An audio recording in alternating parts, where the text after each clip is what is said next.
kingdom as the queen of beasts.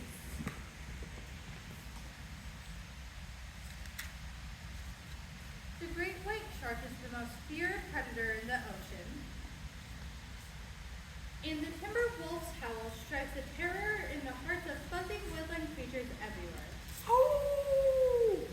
But even savage carnivores get their feelings hurt. The lion tries to ignore it when the gazelles whisper behind her back. She pretends not to see the zebras looking down their noses at her, and the wildebeest call her bad kitty just because she's even half of the neighborhood. It hurts. It really does. The great white shark gets such a bad rap. All those shark movies don't help. Everyone talks about his feeding frenzies, but he's simply a fast eater. No one understands.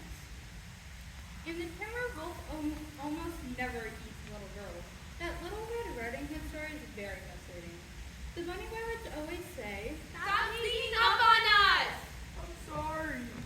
but he's not sneaking. He's merely a very quiet walker with vicious fangs and scary eyes. He can't help it. So it's just a matter of time before the lion, the great white shark, and the timber wolf start hanging out, because even carnivores need to share their feelings. At the first get-together, the timber wolf came up with an idea that might solve everything. I got it. We should go vegetarian. That's a great idea. The lion tried to enjoy his salad, but the leaves and bark kept getting stuck in his razor-sharp teeth.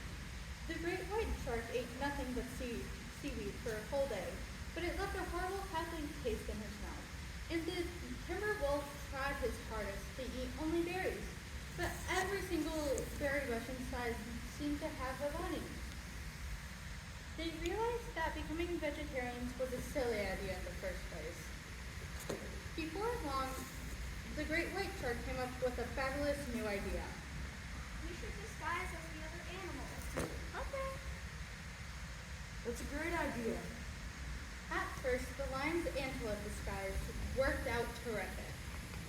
Everyone treated her so nicely, but when the other antelope smelled her breath, her zebra breath, it was all over. The great white shark blended right in with the jellyfish. Nobody suspected him of being bloodthirsty at all until all the jellyfish disappeared. And the timber wolf kept drilling over all the other bunnies. The disguise idea was a dud, which was very frustrating, which made everyone hungrier than ever. As a last resort, the lion invited the oldest and wisest carnivore she knew to come speak to the group. The great horned owl was very happy to be included. What should we do? Everyone hates us. I never know what to say. It used to upset me too, but now I remind myself, I'm not bad. I'm a carnivore. Eating meat is just what I do. I'm not bad. I'm a carnivore. Eating meat is just what I do. The wise old owl is brilliant.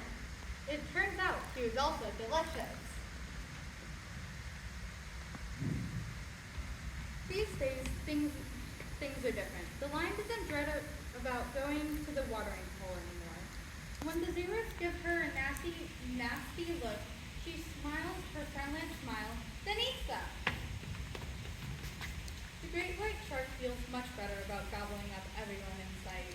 He knows he's a husky fish with a healthy appetite. And when the timber wolf gets the munchies, he doesn't think twice about grabbing a handful of bunnies. They have a really negative attitude anyway. After all, they're not bad, they're carnivores. Eating meat is just what they do.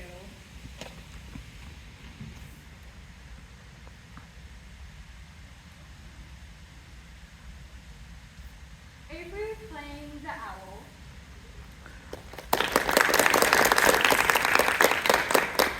Melissa as the lion, Shelby as the shark, and Dom as the wolf.